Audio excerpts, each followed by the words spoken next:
आज पहचान लोगे। Hello everyone, welcome to Vandi classes. My name is Manjit Bhardwaj. तो बेटा आज हम टेस्ट करने वाले हैं। गुड इवनिंग है बेटा। ठीक है माइंड में टेस्ट चल रहा है, बिल्कुल बेटा टेस्ट होना चाहिए। ठीक है, नो वरी। ठीक है, थोड़ी देर रिफ्रेश भी होना पड़ेगा। तो चलो भाई, टेस्ट की तैयारी का पहला क्वेश्चन आपकी स्क्रीन के सामने ये रहा। ठीक है, क्या बोलते हैं भाई ये सेम टू सेम बिल्कुल। क्या बेटा? टेस्ट में भी यही क्वेश्चन दिया आपने? नहीं, टेस्ट का क्वेश्चन नहीं है। क्या लग रहा है टेस्ट करवा दूंगा? नहीं, टेस्ट का क्वेश्चन नहीं, मतलब सिमिलर लाइक दैट आप लोगों की 11th के जितने भी क्वेश्चंस हैं वो मैं थोड़ा रिवाइज करवा रहा हूँ। देखिए, consider the iso electronic ions. ये पोटेशियम है भाई, सल्फर है, क्लोरीन है, कैल्शियम है। ठीक है, atomic radius of this species follow the order. तो इनका ऑर्डर बताना भाई। पोटेशियम में कितने होते हैं? 18 इलेक्ट्रॉन। 19 होते हैं, 18 इलेक्ट्रॉन इसमें है। 18 बचते हैं।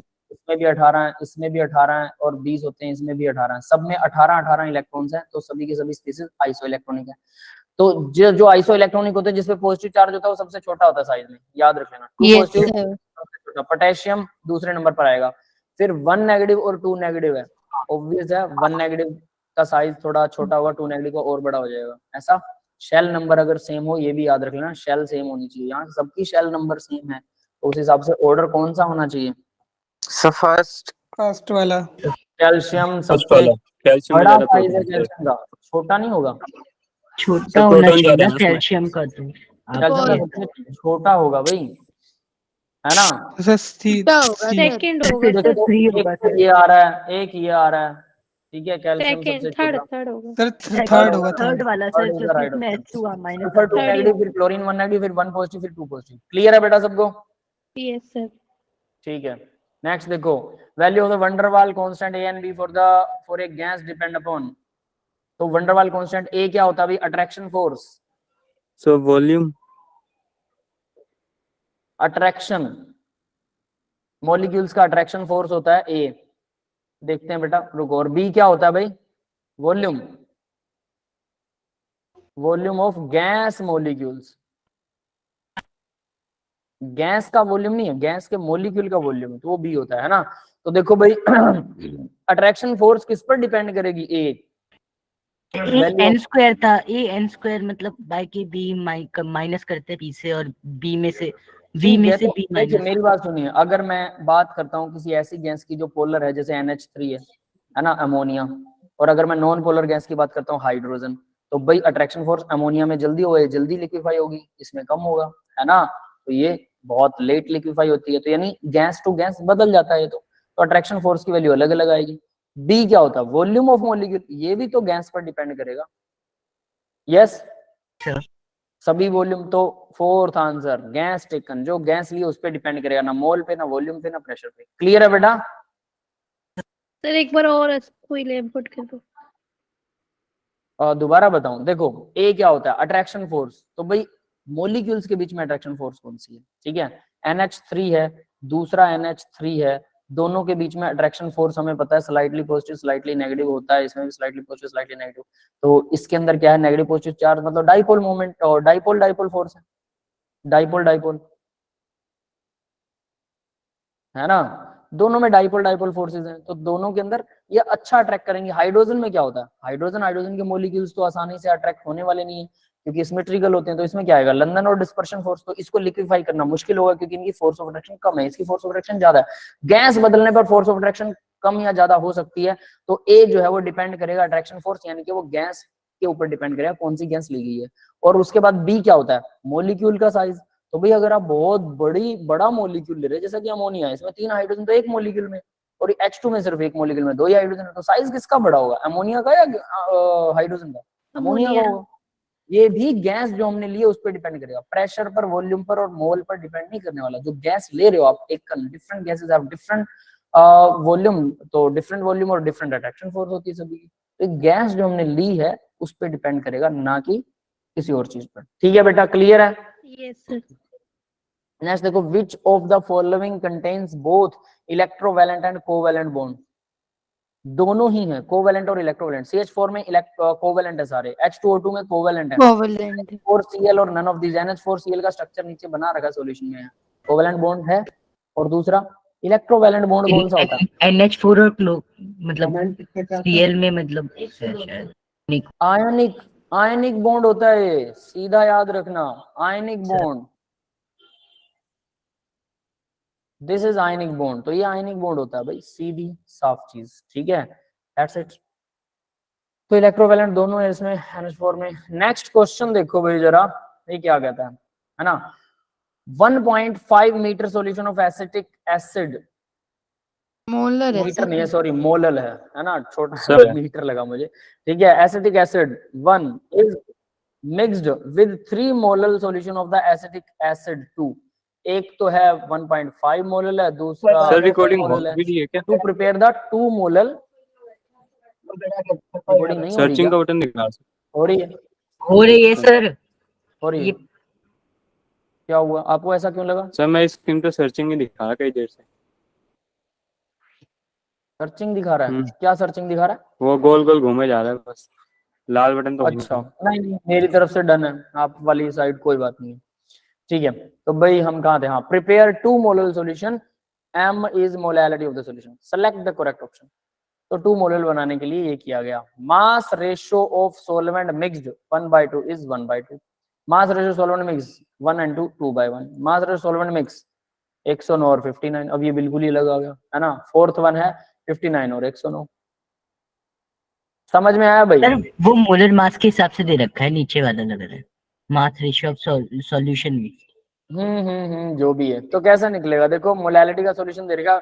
अगर हम बात करें फर्स्ट सॉल्यूशन की, एसिटिक एसिड की, तो मोलैलिटी देखिए 1.5 मोल पर केजी ऑफ सॉल्वेंट, है ना, 1 kg सॉल्वेंट होगा यहाँ पे, तो भाई यहाँ तो होगा वाटर, सीधी सी बात। सॉल्वेंट ना दिया हो तो हमेशा वाटर होता है, और अगर एक्वा लिखा हो, हाइड्रा लिखा हो, तब भी वाटर होता है, ठीक है।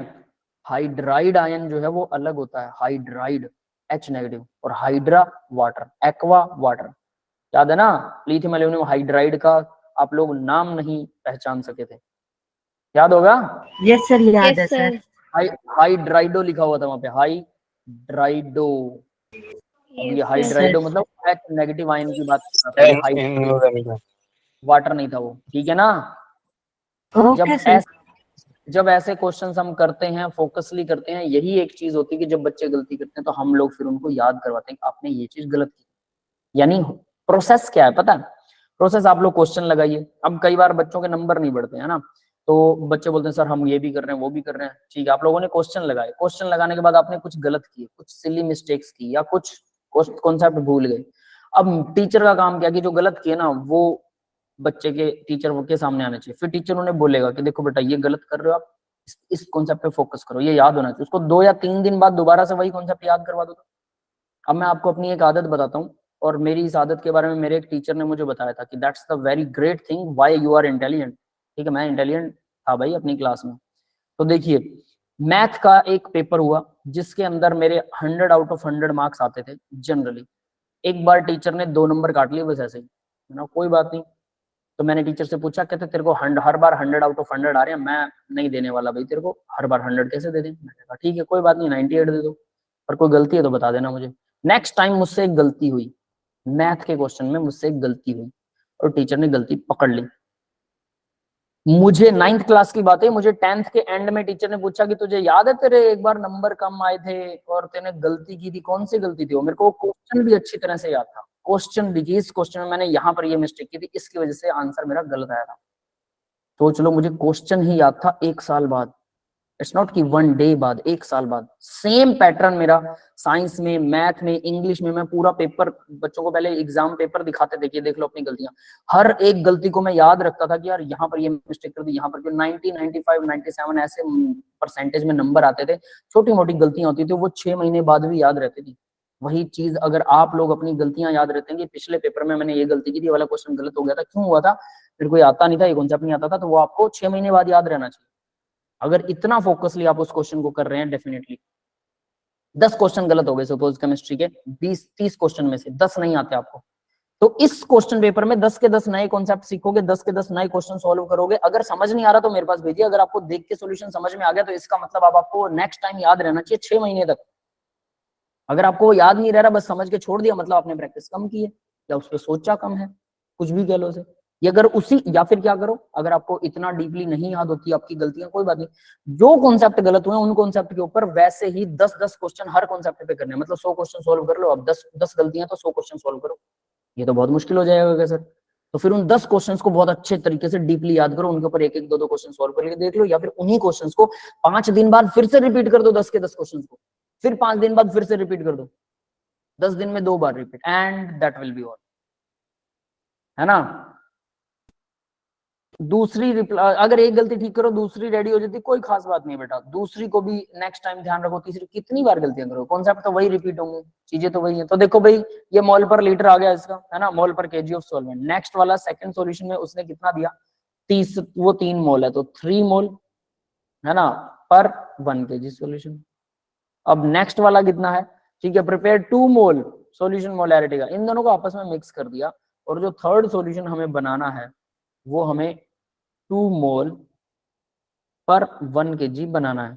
तो ये पूछ रहा है कितना, इन दोनों को कितना मिक्स करें कि 2 मोल हो जाए। तो देखो भाई ये 1.5 मोल का है, इसी के अंदर ये 3 मोल वाला बढ़ाना पड़ेगा। तो याद है m1 m2 divide by m1 m2, ये वाला सीधा सॉल्यूशन, सीधा फॉर्मूला लगा सकते हो, ठीक है। Therefore molarity of the solution मैं लॉजिक के संग करवा के दिखा दूं इसे, इक्वल टू 2, बताता हूं बेटा वो भी, ठीक है। तो यहाँ अगर हम देखें m1 बाय m2 जो है वो 2/1 आ रहा है, देयरफॉर रिक्वायर्ड रेशियो जो होगा वो 109/59 होगा, यानी C third will be the right option. लेकिन हम अब बात करते हैं, ये मास रेशियो देगा, हम अब बात करते हैं कि इसमें ऐसा मैं क्या डालूं। तो भाई सीधी सी बात है, ये लीजिए, ये मेरे पास मान लो कि मैं, अब देखो 3 मोल वाला तो सॉल्यूशन ले रहा हूं, तो मुझे 1.5 मोल वाला डालना पड़ेगा उसमें, और थोड़ा ज्यादा डालना पड़ेगा ताकि ये लिक्विड डाइल्यूट हो जाए। तो मैं 1.5 मोल वाला ले रहा हूँ, 1.5 मोल है मेरे पास एसिटिक एसिड, और 3 मोल वाला मैंने ऊपर ले लिया टेस्ट ट्यूब के अंदर, ठीक है। और इस टेस्ट ट्यूब से मैं ऊपर से इसको नीचे डाल रहा हूँ 3 मोल वाला। कितना सॉल्यूशन डालूं कि दोनों का टोटल, तो देखो भाई मान लो इसकी मोलैरिटी मुझे पता है 1.5 मोल 1 लीटर में है, पर लीटर है, ठीक है, पर लीटर नहीं, सॉरी, पर केजी, ठीक है। अब मैंने क्या किया, इसके मोल बढ़ गए, सोचो इसके मोल हो गए 2 मोल, तो मैंने 0.5 मोल डालना है, मुझे 0.5 मोल इसके अंदर सॉल्यूशन डालना है, तभी इसके 2 मोल होंगे ना, और मुझे 2 मोल पर केजी वाला बनाना। तो 0.5 मोल कैसे डालूं, 3 मोल में से मुझे 0.5 मोल डालना है, तो 3 मोल 1 केजी में, तो कितना सॉल्यूशन डालूं भाई, बताओ जरा। डिवाइड कर देते हैं हम लोग इसे, 3 मोल मेरे पास 1 kg में है, ठीक है, तो मुझे 1 क्या होगा, 1/3 1/3 kg kg में, और 0.5 कितना होगा, 1/3 मल्टीप्लाई 0.5, 0.5, ठीक है। तो इतना केजी मुझे सॉल्यूशन डालना होगा, है ना, क्लियर है। 1 kg में 3 मोल है, तो इतना डाल दिया, तो मेरे पास क्या आ गया, देखो 1 kg सोलवेंट था ना, तो अब मेरे पास सोलवेंट मुझे, मतलब सॉल्यूशन है, ये तो अकेला सोलवेंट है कि 3 मोल है 1 kg सोलवेंट में, है ना। तो ये सोलवेंट की वैल्यू होगी कि इतना केजी मुझे सोलवेंट बढ़ जाएगा अगर मैं इसको कितना बना दूं, 2 मोल बनाऊं। तो सोलवेंट बढ़ गया, ऊपर तो 2 मोल आ गया, नीचे सोलवेंट कितना आ जाएगा, 1 kg था, प्लस में सोलवेंट 0.5 डिवाइड बाय 3 kg बढ़ गया ना, यस। तो अब क्या इस तरीके से आप इसको निकाल सकते हो, फिर इसको ये भी 1 kg करना है और ये भी 2 मोल ही रखना है, कैसे। अब इसके लिए x का फॉर्मूला लगाएंगे हम, सीधा नहीं निकलने वाला है यहाँ से, ये अब आपको समझ में आ गया होगा कि भी ऐसे तो ये सोलवेंट भी बढ़ जाएगा, है ना, क्लियर है सबको। Yes sir.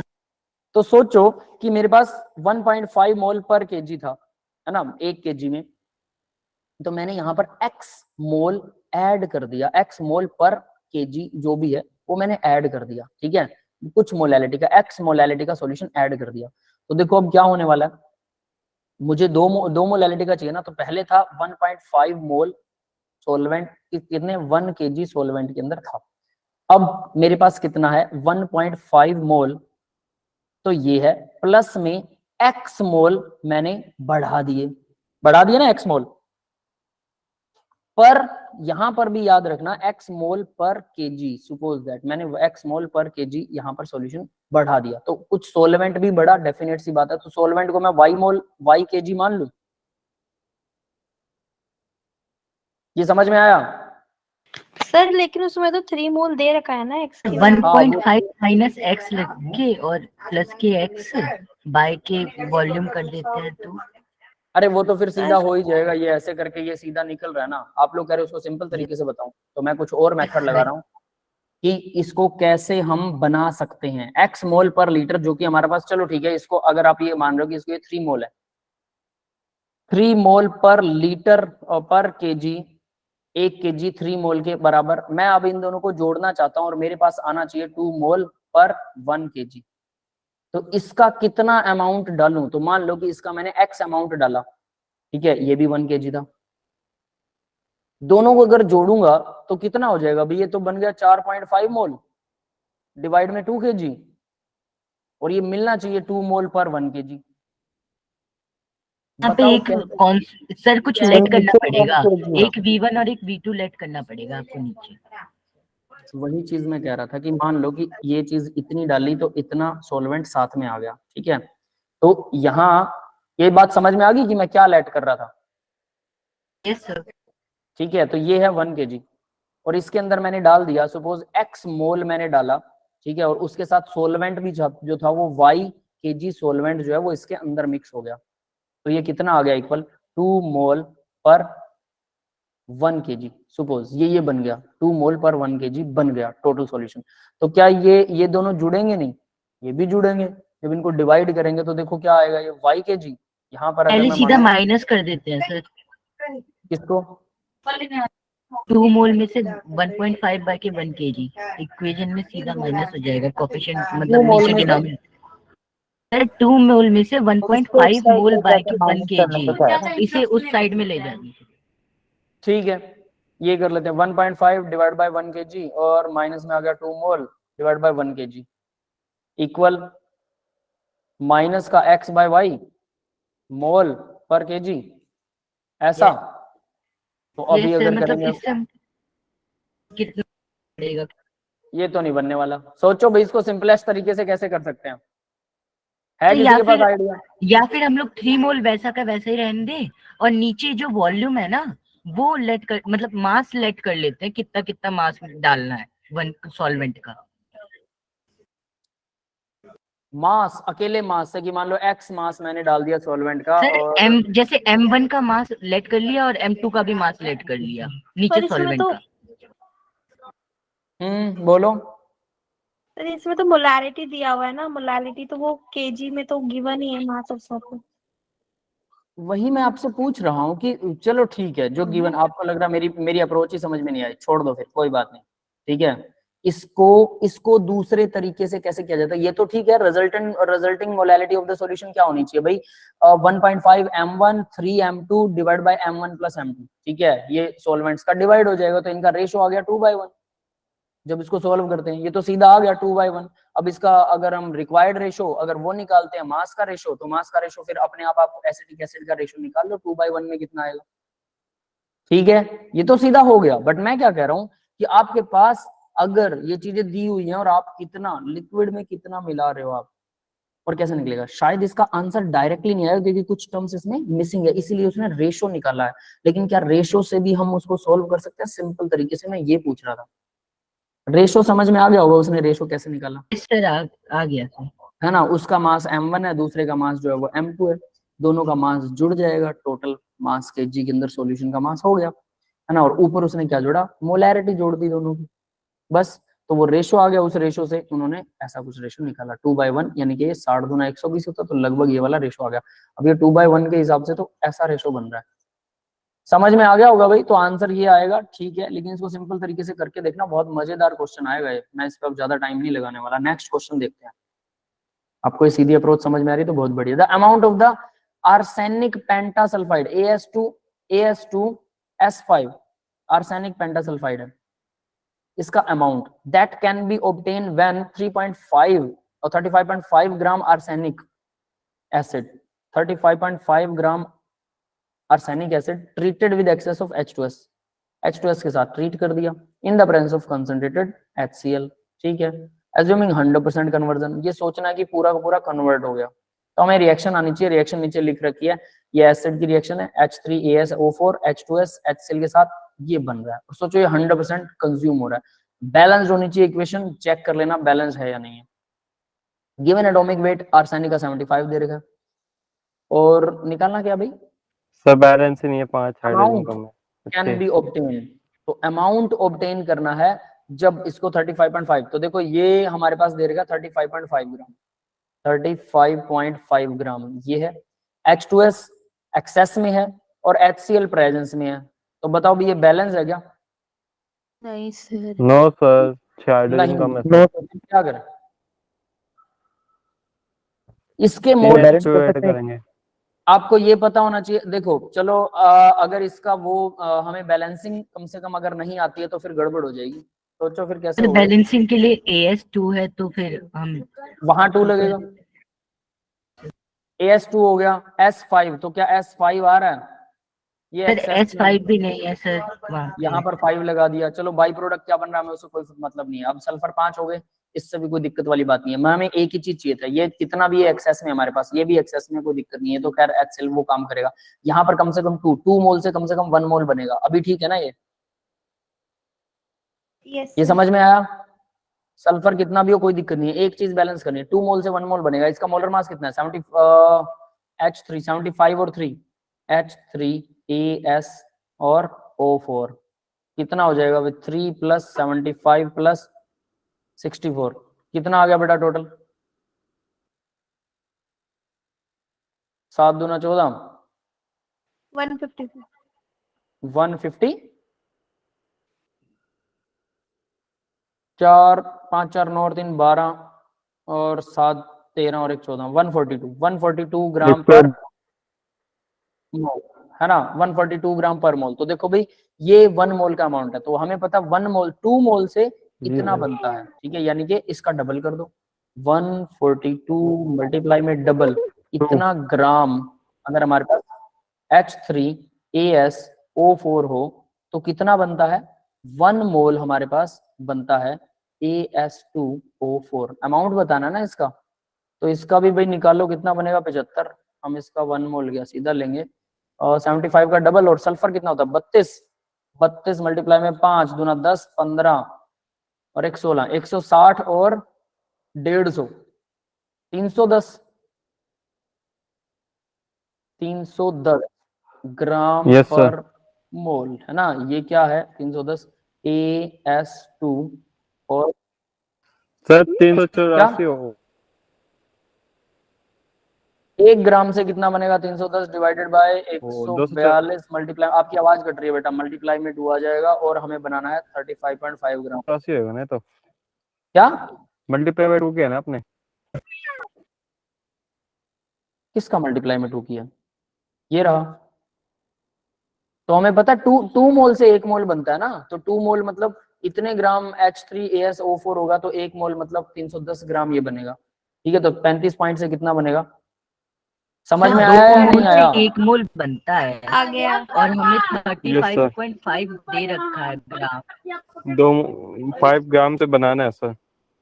हाँ तो वही तो बता रहा हूँ, देखो मैंने क्या किया, 2 मोल के ग्राम निकाल लिए, इतने ग्राम बन गए, तो इतने ग्राम से मेरे पास 310 ग्राम बनता है 1 मोल आर्सेनिक का पेंटा जो सल्फाइड है।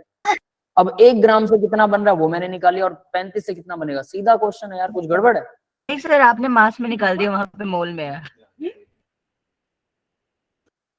हाँ मैंने मास में निकाला बस, ठीक है। आप लोग आंसर देख रहे हो कि मेरा आंसर सही नहीं आ रहा है। से डिवाइड कर देंगे ना, वही बन जाएगा। हाँ वही डिवाइड तो हो ही सर जाएगा, कोई मोल बात से नहीं, तो डिवाइड ये करना आएगा। पड़ेगा। अब हमें मोल निकालने थे क्या, 1 मोल रखना था यहाँ पे? सर वहां पे 310 से डिवाइड कर दो बस, नीचे आंसर में आंसर आ जाएगा।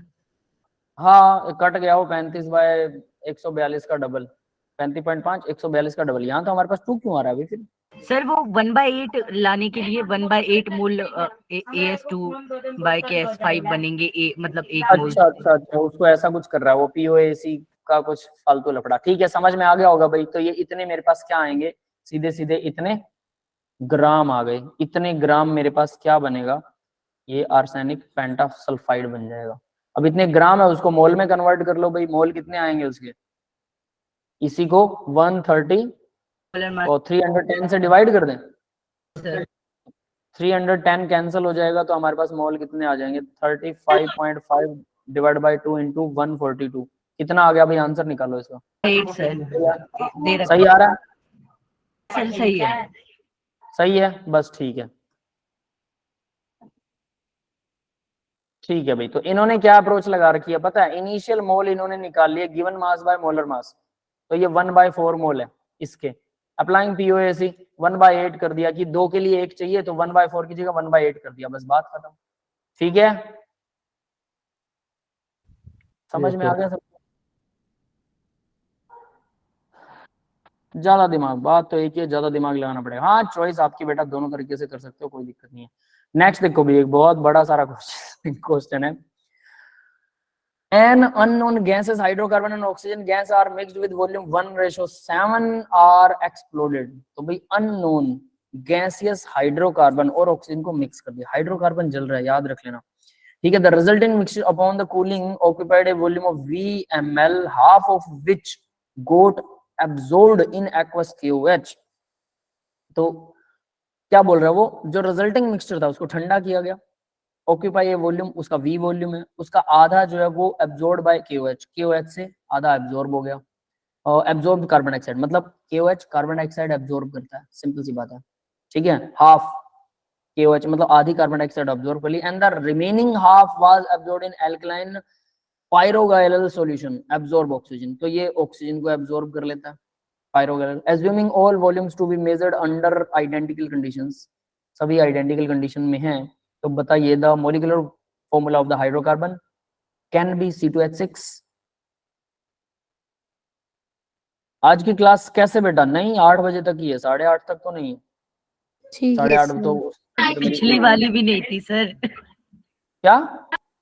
पिछली वाली भी नहीं थी 8:30 तक, वो भी 8 बजे तक ही थी।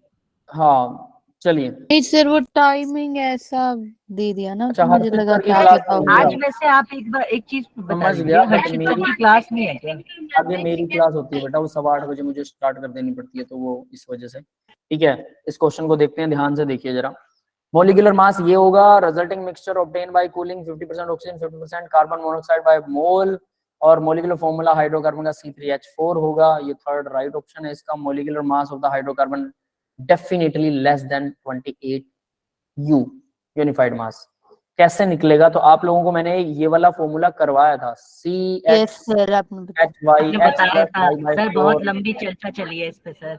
है ना? तो ये वाला फॉर्मूला आपको आता है, सीधा सीधा ये फॉर्मूला हम करेंगे जिसमें कार्बन डाइऑक्साइड और वाटर बन रहा है। ठीक है, अब बात करते हैं आई। अगर इसकी कंसंट्रेशन A थी तो इसकी कितनी हो जाएगी? 7A, ये 0 इनिशियल कंसंट्रेशन। अब ये 7A कैसे हो गई भाई? सर इनका रेशियो था रखा ना होगा 1:7। 7 1 रेशो, हाँ 1:7 है। ठीक है, तो इन दोनों का रेशो 1:7 है, तो अगर ये A है तो ये 7A हो जाएगा। अब फाइनल कंसंट्रेशन इसकी तो 0 हो जाएगी, और ये 7A में से कितना ऑक्सीजन, क्योंकि एक्सेस में थी, उसने बोला था 7A में से ये इतना वैल्यू घट जाएगा, है ना? ये इतने मोल है, और इसको A से मल्टीप्लाई कर दिया। क्लियर है? अगर वो 1 मोल है तो, और ये भी 1 है, तो यहाँ अगर इसको A से मल्टीप्लाई करेंगे, इसे भी A से मल्टीप्लाई करेंगे। ठीक है, तो 7A में से इतना माइनस हो गए, और यहाँ पर क्या आ गया भाई? XA, ये वैल्यू बढ़ गई। क्लियर है? A घटी तो ये इतने A घट गई, और ये XA बन गई। ये बात समझ में आ गई? ये स्टेप क्लियर है सबको? ठीक है, ठीक है। अब आगे बात करते हैं इसी के अंदर। नेक्स्ट, गिवन क्या दे रखा है? 7A माइनस ये जो A जो है वो इक्वल XA है। इसने बोला कि इन दोनों को, इसका और ये, इन दोनों का अमाउंट बराबर है। वैल्यू निकाल ली, x + y 28। Only C3H4 hydrocarbon satisfied the above relation. C3H4 he satisfy करता है। समझ में आ गया भाई? सर इसमें तो काफी सैचुरेशन अनसैचुरेशन होगा ना? कार्बन अनसैचुरेशन अनसैचुरेशन कैसे बेटा? C3H सिर्फ 4 ही हैं, तो डबल बॉन्ड होगा कहीं कहीं। हाँ, वो तो होगा ही होगा, डेफिनेट सी बात है। 3 कार्बन है और हाइड्रोजन 4 है, तो मान लो एक इधर लगा देता हूँ, एक इधर लगा देता हूँ, 2 एक यहाँ पर और यहाँ पर लगा दूं। नहीं, यहाँ बीच वाले के साथ तो नहीं लगेगी, यहीं लगेंगी। दो दो हाइड्रोजन, 3 बॉन्ड हो गए, चौथा ट्रिपल बॉन्ड बॉन्ड भी हो सकता है, डबल बॉन्ड 2 बार है, ये है। ठीक है, ट्रिपल बॉन्ड भी हो सकता है ना सर। ट्रिपल बॉन्ड, हाँ किसी एक में ट्रिपल बॉन्ड लगा दीजिए, ऐसा हो सकता है कि इसमें ट्रिपल बॉन्ड लगा दिया मैंने तो 3 और 4 इनके सारे पूरे हो गए, इसके साथ CH3 ये लगा सकता है, बस हो गया, ऐसा भी हो सकता है। क्लियर है? ये तो एल्केन बनाने वाली बात है यार, ये चीज समझ में आ गई क्या कि ये गिवन दे रखा है, क्या दे रखा है उसने, आ इसका गई और सर, उसका इस पे तो बहुत लंबी चर्चा चली है सर। ठीक है, फिर सही है। Total number of electron having L and M value equal to 0 in iron 26 can be. तो भाई टोटल नंबर ऑफ इलेक्ट्रॉन जिसके L और M की वैल्यूज है वो 0 होगी। कैसे पता लगेगा? L क्या होता है और M क्या होता है, पता होगा L और M? एक Shell. तो वो है इलेक्ट्रॉनिक कॉन्फ़िगरेशन मतलब 1s2 2s2 2p6 3s2 3p6 3d6 और 4s2, ये इलेक्ट्रॉनिक कॉन्फ़िगरेशन है आयरन की 26 की। L और M 0 कब हो सकते हैं? तो देखो L 0, S की बारी में L 0 होता है, तो M कितना, S शेल के लिए M की वैल्यू भी 0 होती है, पता है? Yes sir. ठीक है, तो ये हमें पता लग गया शेल के लिए। L की वैल्यू 1 होती है, M की वैल्यू -1 होती है P के लिए, L की वैल्यू 2 है और उसके लिए M की वैल्यू -2 होती है, इसके लिए D सब शेल के लिए। तो सिंपल सी बात है, तो 0 कितने, hence there are 13 to 14 electron in D orbital that can have the value M की वैल्यू सर हमें बस -1। ऑर्बिटल देख लेने ना, कौन कौन से हैं, मतलब अगर हम SPDF गिन ले बस, और M तो हमें ऐसी दिख अब जाएगी। एक चीज बताओ, M की वैल्यू यहाँ पर -1 और -2 क्योंकि L अगर इक्वल टू 1 है तो M की वैल्यू जो है वो इक्वल -1 भी होती है, 0 भी होती है और +1 भी होती है, 3 वैल्यूज होती हैं। सर ये सिंक पता का चांस रहेगा ना। और L की वैल्यू अगर 2 है तो M की वैल्यू क्या होती है, -2 होती है, -1 होती है, 0 होती है, +1 होती है और +2 होती है। जोड़ो, प्लस वाली तो अगर आप जोड़ोगे तो डेफिनेट सी बात है वो तो बढ़ेगा ही, वो तो 0 आएगा ही नहीं, है ना? माइनस वाली के साथ ही कुछ हो सकता है, तो यहाँ पर ये देखिए, ये माइनस वाली के साथ मतलब इसके 5 ऑर्बिटल होते हैं, तो डी के अंदर डी का कोई एक ऑर्बिटल होगा, ये डी का कोई एक ऑर्बिटल है, 1 ऑर्बिटल, ठीक है, जिसके अंदर नंबर ऑफ इलेक्ट्रॉन्स, तो यानी कि 2 इलेक्ट्रॉन्स हैं जिनकी वैल्यू L और M की वैल्यू सेम हो सकती है। यस, समझ में आ गया? फिर फर्दर L और M की वैल्यू यहाँ पर, इसमें भी तो 2 ऑर्बिटल हैं, 2 इलेक्ट्रॉन्स हैं। हाँ भाई, ये समझ में आ रहा है क्या? टोटल इलेक्ट्रॉन 7 तो ये हो गए सर हमारे पास, मतलब क्या? 7 तो सर 7 हमारे पास L है और हर एक L में 2 इलेक्ट्रॉन होंगे, तो यानी 14 हो गए। 14, ठीक है, 13 और 14 इलेक्ट्रॉन ऐसे हो सकते हैं जिसके अंदर इन डी ऑर्बिटल इट में बी 1 और 2 इलेक्ट्रॉन हैविंग M की वैल्यू -2। वो सर मतलब उसके लिए है कि पेयरिंग हो जाए ना पेयरिंग हो 3d6 में। सही है, पर मुझे ये बताइए, L की वैल्यू 2 है, M की वैल्यू -2 होगी, ठीक है, तो वो तो एक ही ऑर्बिटल होगा ना, 13-14 एक ऑर्बिटल में 2 इलेक्ट्रॉन है ना, एक ऑर्बिटल में 2 इलेक्ट्रॉन हो गए 2 इलेक्ट्रॉन, ठीक है, उसके बाद फिर L की वैल्यू एक में, मतलब 1s में भी 1, मतलब जैसे 0 है, S0 है ना, और उसमें एक ऑर्बिटल होगा 0 वाला, तो उसमें भी 2 इलेक्ट्रॉन होंगे। फिर 2s में S भी की वैल्यू 0 है, ठीक है, S के लिए वैल्यू 0 है, उसमें 2 इलेक्ट्रॉन होंगे, L की वैल्यू 0, दोनों का सम, हाँ मैंने वो वाला एग्जांपल नहीं लिया, ठीक है, वो भी 0 हो गया, वहां पर 2 इलेक्ट्रॉन आ गए, उसके बाद L की वैल्यू 1, फिर 2s में भी एक 0 है और उसमें हाँ भी एक होगा, सबको, 2p में भी। यस यस, सबको डिटेल में निकालना पड़ेगा। हाँ भाई, ये समझ में आ गया सबको? नो सर, कितने स्टूडेंट को ये नहीं आया? एक मिनट आप वापस रिपीट कर दो। रिपीट करूं, देखो सीधी सी बात है यार, सारे इलेक्ट्रॉन्स लिख लो, 1s2, इसके लिए L की वैल्यू कितनी है, L की वैल्यू S के लिए बताओ कितनी होती है, 0, M की वैल्यू S के लिए कितनी होती है, 0, दोनों का टोटल क्या बनेगा, 0, तो टोटल अगर 0 है और इसमें कितने इलेक्ट्रॉन आ सकते हैं, 2 इलेक्ट्रॉन आ सकते हैं, आ गया ये 1s2, 2 इलेक्ट्रॉन तो यहाँ हो गए।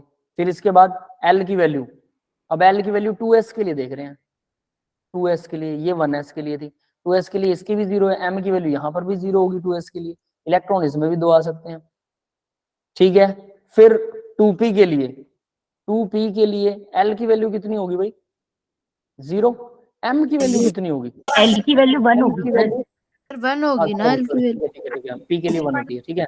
m की वैल्यू कितनी होगी? m की वैल्यू -1, 0 और +1 है ना। तो देखो L1 और -1 अगर इन दोनों को जोड़ता हूँ तो ये 0 आता है, ठीक है। और L1 और 0 को जोड़ूंगा या 1 और 1 को जोड़ूंगा तो ये तो 0 से ज्यादा ज्यादा आएगा। ये आएगा। 2 इलेक्ट्रॉन यहाँ भी आ गए। फिर उसके बाद 2p के बाद में 3s के लिए L की वैल्यू कितनी है? 0। 0। m की वैल्यू कितनी होगी? ये भी 0। 2 इलेक्ट्रॉन यहाँ भी आ सकते हैं, ठीक है। फिर आ गया 3p के लिए सेम यही वाला पैटर्न आ जाएगा, ठीक है। 3p के लिए L की वैल्यू 1, m की वैल्यू कितनी? -1, 0, m की वैल्यू -1, 0 और +1, ठीक है। टोटल कितना आ जाएगा? यहाँ पर भी -1 वाले के लिए ही एप्लीकेबल होगा, बाकियों के लिए नहीं। तो 2 इलेक्ट्रॉन इसके भी आ गए, एक ऑर्बिटल। फिर 3p के बाद क्या रहा? 3d में देखो, 3d के अंदर L की वैल्यू कितनी होगी? 2, m की वैल्यू कितनी हो जाएगी? -2, -1, 0, +1, +2, 5 वैल्यू हो जाएंगी ना। माइनस से प्लस तक होती है L की वैल्यू, बस ये याद रख लेना। L की वैल्यू को माइनस से प्लस तक इंक्लूडिंग 0 वो m की वैल्यूज होती है। यहाँ पर 0 कब बनेगा दोनों का सम? जब ये हो, इसके अलावा कोई पॉसिबिलिटी नहीं है 0 बनने की। तो 2 इलेक्ट्रॉन इसमें भी आ गए। फिर 4s में फिर से वही कंडीशन होगी। L की वैल्यू कितनी? 0, m की वैल्यू कितनी है? 0, ठीक है। ओवरऑल क्या आएगा? यहाँ पर भी 2 इलेक्ट्रॉन आएंगे क्योंकि एक ऑर्बिटल ये भी होगा। कितने इलेक्ट्रॉन हो गए? 2, 4, 6, 8, 10, 12, 14 इलेक्ट्रॉन हो चुके हैं। यस, क्लियर है सबको? मेरा अरे भी फिर है, तेरा कैसा 13 है? कैसे आ गया? क्या बोलिए? इसमें ये वहाँ 13 और 14 वाला पे क्यों वो नहीं 6th है? वाले के लिए है सर। 3D में सिर्फ 6 ही है ना, 10 नहीं है। तो छठा वाला इलेक्ट्रॉन कहीं पे भी मान देखो, सकते हाँ ये चीज सही है बिल्कुल। देखो भाई, 3D के अंदर यहाँ पर 6 इलेक्ट्रॉन्स है, ना कि 10 है। 3D हमने क्या लिया? ये रहा 3D। हो सकता LS है कि इस 3D में हमने जो एक ऑर्बिटल लिया है, ये एक ही ऑर्बिटल है ना m वाला, यानी L की वैल्यू 2, m की वैल्यू -2 है। ये देखो 5 ऑर्बिटल हो गए, -2, -1, 0, +1, +2। हो सकता है इसमें एक इलेक्ट्रॉन हो, ओनली 1 इलेक्ट्रॉन। यस, समझ गए sir. May be only 1 electron. क्यों? क्योंकि भाई D में D हैज टोटल 6 इलेक्ट्रॉन, 6 है, नॉट 10। क्लियर? अगर 10 होते तो सब में 2-2 होते। तो भाई यहाँ 2 हो गए, यहाँ 2 हो गए, यहाँ 2, यहाँ ऐसे करके तो 6 से ज्यादा हो जाएंगे। तो कम से कम तो एक जरूर मिलेगा, वरना 2 मिलेंगे। तो 13 से 14 इलेक्ट्रॉन हो जाते हैं। हाँ भाई, समझ में आया अभी? हैं। ठीक है, आगे बढ़ सकते हैं। ठीक है, आगे बढ़ते हैं जरा। नेक्स्ट देखो, what is the correct order of the second ionisation energy of the following. Second ionisation energy का करेक्ट ऑर्डर बताओ भाई। Nitrogen, fluorine, nitrogen, carbon, oxygen, nitrogen, carbon, fluorine, oxygen, carbon, nitrogen, fluorine, oxygen, FNOCl ठीक है। क्या कह रहे हो? FNOCl होगा। FNOCl सर वैसे होगा नहीं सर ये वाला। फर्स्ट सुनो, इसका सी ऑप्शन है ये वाला। देखो, कार्बन, नाइट्रोजन, फ्लोरीन, ऑक्सीजन, कैसे? अब जरा ये देखो, पहली आयनेशन एनर्जी मतलब correct ionisation energy, second ionisation energy. पहली आयनेशन एनर्जी इलेक्ट्रॉन आप इसमें से निकालो, सबसे ज्यादा ऑक्सीजन की दिखा रही है इसमें। इलेक्ट्रॉन कॉन्फ़िगरेशन लिख लेते हैं। Oxygen, fluorine, nitrogen, carbon. कितना होता है ऑक्सीजन का? फ्लोरीन का 9 होता है। हम फ्लोरीन की लिख लेते हैं 1s2, 2s2। यहाँ लिख ही रखी है क्या? लिख रखी है, ठीक है, सबसे बढ़िया। ये देखिए, फ्लोरीन का लिख रहेगा, फ्लोरीन पॉजिटिव का, एक इलेक्ट्रॉन उड़ा दिया, 2p में 5 हो गए, ठीक है। वो बोल रहा है सेकंड आयनेशन का ऑर्डर बताना है। 2p के अंदर 4 है, 5 थे। नाइट्रोजन में 2p में 2 है, ऑक्सीजन में 2p में 3 है, और यहाँ कार्बन में 2p में 1 है। तो देखो, कार्बन से एक इलेक्ट्रॉन उड़ाना बहुत आसान है। एक उड़ा दोगे तो ये कंप्लीट खाली हो गया, बहुत स्टेबल हो जाएगा। इसमें से एक इलेक्ट्रॉन निकालोगे, इसमें से ऑक्सीजन में से 1 पॉजिटिव ऑक्सीजन, 3 है, हाफ फिल्ड है ना, 2 हो जाएंगे। तो ये सबसे ज्यादा परेशानी हो एनर्जी गई। मांगेगा। तो ऑक्सीजन हो गया फर्स्ट नंबर पर। कार्बन एक ही इलेक्ट्रॉन है, इसको उड़ाना बहुत आसान है, ये हो गया लास्ट नंबर पर। फर्स्ट और लास्ट नंबर समझ में आ गया? ठीक है। अब उसके बाद बात करते हैं नाइट्रोजन और फ्लोरीन की। तो भाई फ्लोरीन में 1 पॉजिटिव है, एक इलेक्ट्रॉन उड़ाओगे, ये 3 हो जाएंगे, बहुत स्टेबल हो जाएगा, है ना। इस हिसाब से तो जल्दी छोड़ देना चाहिए इसे। तो इसकी एनर्जी कम, लेकिन यहाँ पर इसकी एनर्जी ज्यादा लग रही है, और नाइट्रोजन वाले की कम लग रही है। नाइट्रोजन में एक रहेगा, ये तो ज्यादा एनर्जी मांगेगा एक इलेक्ट्रॉन डोनेट करवाने के लिए, लेकिन इसकी एनर्जी कम है, इसकी ज्यादा है। इसका रीजन क्या है? मोस्ट इलेक्ट्रॉन नेगेटिव एलिमेंट पर अगर पॉजिटिव चार्ज है ना, तो ये इतना आसानी से भी इलेक्ट्रॉन डोनेट नहीं करने वाला, भले ये 3 में स्टेबल हो जाए। क्लियर है? थोड़ा सा एक्सेप्शन टाइप का है, लर्निंग प्रॉपर्टी है, सीधी सी बात है, लर्निंग बेस्ड क्वेश्चन है। समझ में आ गया बेटा सबको ना? सर फर्स्ट के लिए मुझे याद थी SNO वाली, मतलब FNOCl वाली। चलो कोई दिक्कत नहीं है, नेक्स्ट क्वेश्चन देखिए जरा। Select equation having exothermic step. कौन सी इक्वेशन है जिसमें एक्सोथर्मिक स्टेप है भाई? सल्फर को एक इलेक्ट्रॉन देंगे, हमें एनर्जी देनी पड़ेगी ना, नेगेटिव है सल्फर पहले से, ये तो नहीं हो सकता, हम एनर्जी देंगे, एक्सोथर्मिक तो नहीं हो सकता, एंडोथर्मिक है। नियोन को एक इलेक्ट्रॉन देंगे, ये क्या होता है भाई? किसी इनर्ट गैस को इलेक्ट्रॉन देते हैं तो क्या होता है? उसको जबरदस्ती देना पड़ता है, हम ही एनर्जी देंगे, देना पड़ेगा सर। हम एनर्जी देंगे। नाइट्रोजन को एक इलेक्ट्रॉन देते हैं, फर्स्ट इलेक्ट्रॉन जब नाइट्रोजन हमें, हम उसको फर्स्ट इलेक्ट्रॉन देते हैं, हमें एनर्जी मिलती है, एक्सोथर्मिक होना चाहिए ना ये तो। यस और नो? नाइट्रोजन को इसके बाद में एल्यूमिनियम पॉजिटिव है, एक इलेक्ट्रॉन लेगा, तो एल्यूमिनियम पॉजिटिव को अगर एक इलेक्ट्रॉन देते हैं तो क्या होगा? ये तो ऑब्वियस है, ये हमें एनर्जी देगा। मैंने इलेक्ट्रॉन निकाल दिया है सर। निकाला कि लिया है? अरे देखो निकाला है गैस सर। पॉजिटिव है ना, पॉजिटिव बेटा, एक इलेक्ट्रॉन गेन कर लिया, ठीक है, इसके प्लस में आएगा, ये माइनस में, मतलब एक इलेक्ट्रॉन इसने ले लिया, है ना? तो भाई ये तो समझ में आ रहा है कि ये पॉजिटिव है, लेकिन क्या नाइट्रोजन की फर्स्ट आयनाइजेशन एंथैल्पी जो है वो एक्सोथर्मिक होती है क्या? इसके ऊपर क्वेश्चन बनता है, search it, search it. Electron gain enthalpy of nitrogen positive होती है, फर्स्ट वाली पॉजिटिव होती है, ये एक्सेप्शन है, इसको नेट पर सर्च करो अभी सारे, ये एक्सेप्शन है भाई, पता है? किसी ने पढ़ा होगा टी ब्लॉक में? नहीं पढ़ा किसी ने? नहीं पढ़ा, कोई बात नहीं। नाइट्रोजन की फर्स्ट आयनेशन एंथैल्पी जो होती है वो पॉजिटिव होती है, बाकी सबकी नेगेटिव है जो नॉन मेटल्स हैं, बट नाइट्रोजन की पॉजिटिव, तो इलेक्ट्रॉन गेन नहीं करेगा और छोड़ता भी नहीं बड़े आसानी से, क्योंकि 3 में काफी पॉजिटिव, काफी स्टेबल होता है। 2p के अंदर 3 इलेक्ट्रॉन होते हैं, because of stable half electronic half filled electronic configuration. Clear है बेटा? यस। ठीक है, because the addition of electron is to cation, तो ये भी ये पॉजिटिव है, ठीक है। अब उसके अलावा सिर्फ ये नेगेटिव होगा, हमें एनर्जी सिर्फ यहाँ मिलेगी क्योंकि ये एक्सोथर्मिक होगा। क्लियर है? बाकी सारे पॉजिटिव हैं, समझ में आ गया होगा? अच्छा क्वेश्चन है, इंपॉर्टेंट भी था इसमें। कंप्रेसिबिलिटी फैक्टर की बात कर रहा है भाई, कंप्रेसिबिलिटी फैक्टर क्या होता है? जेड होता है, वो बता देता हूँ, पीवी इक्वल एनआरटी के अंदर हम निकालते हैं, देखो P real by P ideal, या फिर हम ये निकाल सकते हैं पीवी इक्वल एनआरटी, ठीक है। तो इसको नीचे ले आए तो PV divide by nRT equal to हो जाएगा 1। अगर ये 1 होता आइडियल गैस के लिए और रियल गैस के लिए 1 नहीं होता, 1 से कम या ज्यादा होता, तो यहाँ पर ये बन गया जेड, इसी को बोलते हैं जेड, कंप्रेसिबिलिटी फैक्टर। ठीक है, क्लियर है? तो ये P into V real divide by P into V ideal के बराबर भी होता है। तो यहाँ देखो, the compressibility factor of a ideal gas is less than unity, एक से कम है, एक से कम है। उसका वॉल्यूम जो है, मोलर वॉल्यूम 22.4 लीटर है, ठीक है।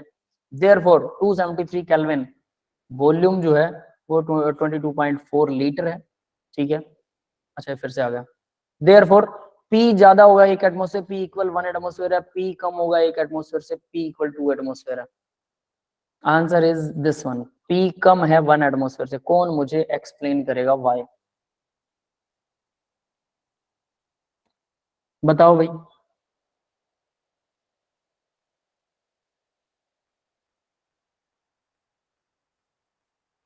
कोई एक्सप्लेन कर सकता है क्या? सारे सो गए मेरे को लग रहा है।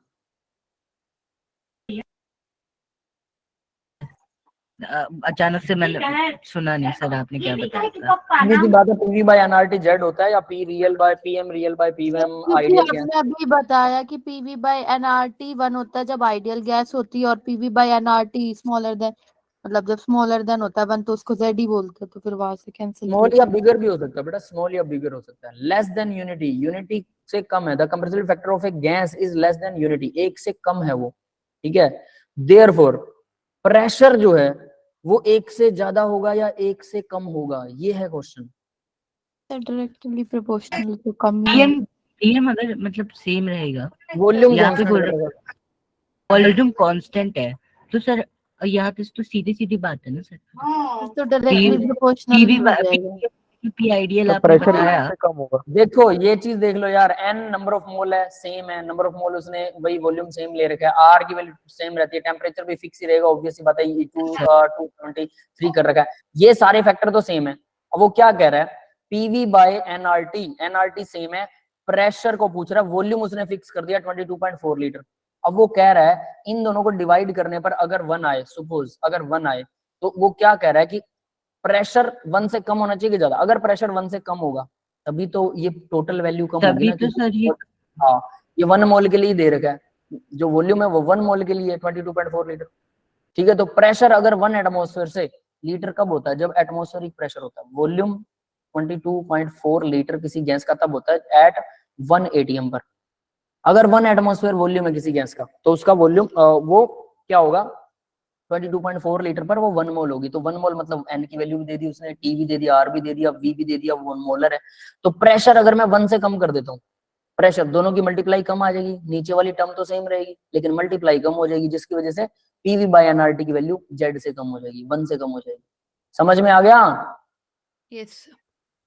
तो इस वजह से वो प्रेशर जो है वो 1 से कम होना चाहिए, दैट इज इट। अगला क्वेश्चन देखिए, which of the following is correct for the formation of pi bond. Pi bond के लिए कौन सा सही है, कौन सी चीज सही है, पाई बॉन्ड किससे मिलकर बनता है, that is the question. Overlapping px orbital से बन सकता है, x इंटरन्यूक्लियर एक्सिस। अब ये ध्यान रखना, z जो होता है वो इंटरन्यूक्लियर एक्सिस होती है, तो भाई z अगर इंटरन्यूक्लियर एक्सिस है तो p ऑर्बिटल में, अब ये चीज बहुत इंपॉर्टेंट है, याद रख लेना, जो सिग्मा बॉन्ड बनता है वो इंटरन्यूक्लियर एक्सिस के अगेंस्ट बनता है। तो ये अगर ये 2pz है, ये भी 2pz है, तो ये सिग्मा बॉन्ड इंटरन्यूक्लियर एक्सिस के अगेंस्ट बनता है। बट वो कह रहा है एक्स को इंटरन्यूक्लियर एक्सिस मान लो, तो यानी ये 2pz नहीं होगा, ये 2p क्या होगा, x होगा, ये भी 2px होगा, इंटरन्यूक्लियर एक्सिस x दे दी। ठीक है, तो पाई बॉन्ड क्या बनेगा, px बना सकते हैं, px तो सिग्मा बॉन्ड बनाएंगे ना, अब पाई तो बना ही नहीं सकते, पाई तो बाकी की 2 एक्सिस बनाएंगी। यस, क्लियर है? सर क्लियर है। तो यानी ये तो ऑप्शन गलत है। नेक्स्ट देखो, pz अगर z इंटरन्यूक्लियर एक्सिस है तो वो तो सिग्मा बॉन्ड बनाएंगे, pz, ये भी वही चीज आ गई, एक ही बात है, ये भी गलत है। नेक्स्ट, py ऑर्बिटल ओवरलैप करके पाई बॉन्ड बना सकते हैं, z अगर ये तो ऊपर की तरफ होगा ना, है ना, अगर z इंटरन्यूक्लियर एक्सिस है 2p, तो पहला गलत था, दूसरा गलत था, तीसरे में देखो z अगर इंटरन्यूक्लियर एक्सिस है तो डेफिनेटली बनेगा, p orbital definitely pi bond बन सकता है, और एक x या y से भी बन सकता है, इससे भी पाई बॉन्ड बन सकता है। क्लियर है? Yes sir. तो यानी कि ऑप्शन पूरी होगा, थर्ड ऑप्शन सही है। s और pz orbital, z internuclear axis है, s और pz तो सिग्मा बॉन्ड इससे बनाते तो हैं, फिर बनेगा ही नहीं। सिग्मा बॉन्ड बनाते हैं। हाँ भाई, क्लियर है ये क्वेश्चन सबको? सर नीचे वाले में तो कहाँ डंबल और कहाँ गोला सर। नहीं, फिर भी वो जैसा भी है, वो जीरो ओवरलैपिंग करते हैं या फिर सिग्मा बॉन्ड बनाते हैं, बस सीधी बात, और कुछ भी नहीं करते। आगे देखो भाई, एक इंटरेस्टिंग सा क्वेश्चन दिखा रखा है इन्होंने, ठीक है, देखिए क्या कहता है, at Boyle's temperature. Boyle's temperature क्या होता है, जहां पर कोई रियल गैस आइडियल गैस का बिहेवियर टेम्परेचर है ना, यानी पीवी इक्वल एनआरटी को फॉलो करती है, किसी पर्टिकुलर टेम्परेचर पर कोई गैस, रियल गैस, उसको हम बोलते हैं boils temperature. The graph of Z versus P, Z compressibility factor, उसकी वैल्यू 1 होती है, 1 से ज्यादा है, 1 से कम है ना, तो वो रियल होती है, तो 1 पर वो आइडियल बिहेव करती है, याद रख लेना, हमें जेड के ऊपर लेके आना है। P is drone, select correct graph, correct graph boils temperature के ऊपर करेक्ट ग्राफ बताना कि कौन सा बॉयल्स टेम्परेचर को ग्राफ जो है वो क्या कर रहा है, बता रहा है। ठीक है, तो देखिए भाई बॉयल्स टेम्परेचर कौन सा होगा, यहां पर जा रहे हैं जेड, यहां पर 0, जब प्रेशर 0 था, प्रेशर 0 होगा तो मतलब गैस जो है, गैस के मॉलिक्यूल चलना शुरू हो गए, चलते रहे, वो तो एक दूसरे से बिल्कुल अलग हो गए, जैसे यूनिवर्स में बाहर स्पेस में जा रहे हैं गैस के मॉलिक्यूल, सोच के देखो, जेड प्रेशर 0 है, कंप्रेसिबिलिटी फैक्टर जेड की वैल्यू 1 वहां पर है, जैसे आप थोड़ा सा प्रेशर लगाते हो 1 से ज्यादा हो जाती है कंप्रेसिबिलिटी फैक्टर। ठीक है, और ये ज्यादा ही रहेगी, कभी भी जेड वापस यहाँ नीचे तो आएगी नहीं। क्लियर है भाई? ये तो नहीं हो सकता। नेक्स्ट देखो, जेड की वैल्यू यहाँ 1 दिखा रखी है, प्रेशर बढ़ रहा है, ठीक है, यहाँ जेड की वैल्यू 1 है, बिल्कुल हमेशा ही 1 रह रही है, कोई दिक्कत ही नहीं है।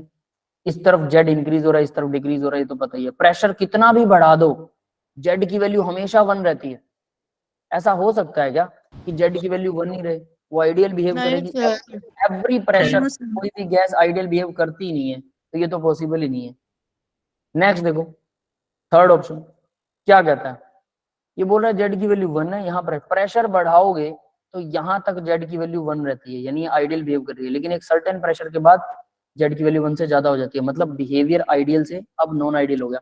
तो एक पर्टिकुलर टेम्परेचर के ऊपर उस रेंज में ही प्रेशर बढ़ रहा है, तो यही बॉइल टेम्परेचर वाला प्रेशर है। अब नीचे वाला अगर नेक्स्ट देखें तो यहाँ प्रेशर बढ़ाया, पहले तो जेड की वैल्यू कम होगी, बाद में बढ़ने लगी क्योंकि इंटरमोलिकुलर फोर्सेस एक दूसरे रिपेल करने लगी और फिर वो बढ़ती ही रही। तो एक पॉइंट आया इस प्रेशर पर जेड की वैल्यू 1 हो रही है इस पर, बट वो 1 तो इसने दिखाया नहीं, यहाँ पर जेड इक्वल 1 है, तो हम इसको भी कैसे कह दें कि ये कौन सा ग्राफ है। बट मान भी लें कि यहाँ जेड की वैल्यू 1 है, तो इस प्रेशर, इस पर्टिकुलर प्रेशर पर और इस पर्टिकुलर प्रेशर पर कोई पर्टिकुलर टेम्परेचर होगा, एक मोमेंट ऑफ टाइम आएगा, तो उसको तो हम नहीं मान सकते। ये है जेड, जहां पर Boyle temperature behave as ideal, the range of low pressure but high low pressure but at high pressure, low pressure high temperature होता है वो। ठीक है, sir P is equal to nRT ना? हाँ, पीवी इक्वल एनआरटी हो जाएगा, तो सी इज द राइट ऑप्शन। समझ में आ गया भी ग्राफ सबको? Yes, sir. ठीक है, चलिए फिर आगे बढ़ते हैं जरा। In which the following delocalisation of anion is not possible, anion की डीलोकेलाइजेशन किसमें पॉसिबल नहीं होगी, ये देखना है भाई। देखो जरा, एनायन मतलब नेगेटिव आयन, वो डीलोकेलाइज कर सकता है। यहाँ पर मैं डबल बॉन्ड बना सकता हूँ, बिल्कुल बना सकता हूँ। सल्फर के संग तो बना सकते हैं। बना सकते हैं आसानी से, है ना। ये फॉस्फोरस भी बना सकता है, 3 और 1 4 बॉन्ड है, 5 बॉन्ड बना सकता है फॉस्फोरस, बड़े आसानी से बना सकता है।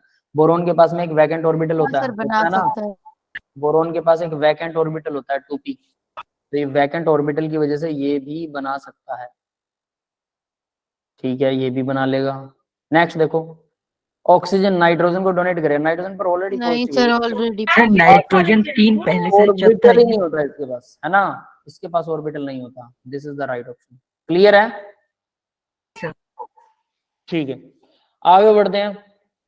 इनके पास तो डी होता है, सल्फर के पास, फॉस्फोरस के पास डी होता है, बोरोन के पास डी नहीं है पर पी खाली होता है इसका। नेक्स्ट देखो, next question, in which of the following resonance is not possible, इनमें से कौन सा रेजोनेंस पॉसिबल नहीं है। देखो भाई क्या होगा, पॉजिटिव यहाँ है, ऑक्सीजन अपना लोन पेयर दे सकता है, दे तो सकता हाँ सर है, दे सकता है ना, लेकिन कंपैटिबिलिटी की भी बात होती है, बट बाद में बात करते हैं। यहाँ सल्फर है, ये दे सकता है। ये क्या लिखा हुआ है, पॉजिटिव है कि नेगेटिव है? है। नेगेटिव है सर, वो नेगेटिव है, ठीक है, नेगेटिव है, तो ये तो क्या लेना सल्फर पड़ेगा। को लोन पे डोनेट कर सकता है? कर सकता है। सल्फर के बाद डी होता है, कोई दिक्कत नहीं है। BH ये खाली ऑर्बिटल है। NH ये इसके बाद फालतू पड़ा है, ये भी डोनेट कर सकता है, कर तो सकता है ये भी, है ना। चलो अब नेक्स्ट वाले में, मतलब ये यहाँ से डोनेट कर सकता है, बिल्कुल कर सकता है, ये यहाँ से डोनेट कर सकता है, खाली ऑर्बिटल होता है। फोर्थ वाला नेगेटिव है, डी साथ में नहीं हो सर सकता सर। ट्रिपल बन। हाँ हाँ सर वही पीडी सर मतलब डबल बॉन्ड और लोन पेयर साथ में ही है सर। है ना, ये ऐसा possible है। क्वेश्चन सर पहले भी बताया आपने सेम। ऐसी कंडीशन पॉसिबल नहीं है, this is the right option, मतलब नॉट पॉसिबल तो ये वाला है ना, ये पॉसिबल नहीं है, that's it. Delocalization possible in case of where the atoms with the lone pair vacant p और d ऑर्बिटल एडजेसेंट होते हैं। ये समझ में आ गया होगा भी क्वेश्चन सबको।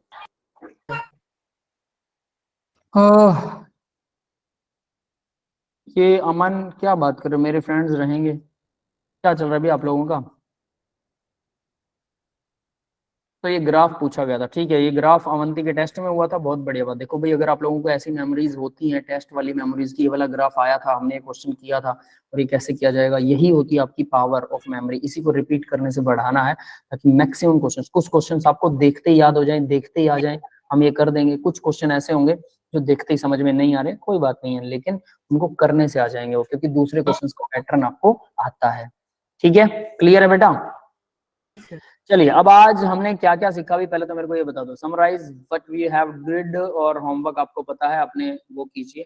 ठीक है, तो मैं दोबारा से इसकी हल्की सी रिवीजन दे देता हूँ कि आज क्या क्या था।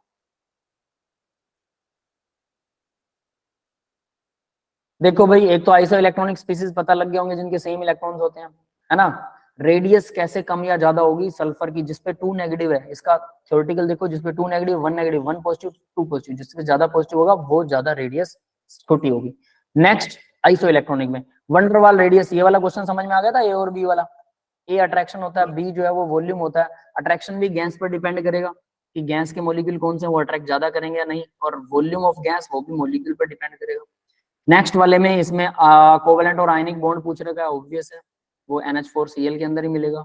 नेक्स्ट वाला, ये वाला एक क्वेश्चन था, इसको ध्यान से करना, इसको ना सिंपल तरीके से करने की कोशिश करना, ठीक है।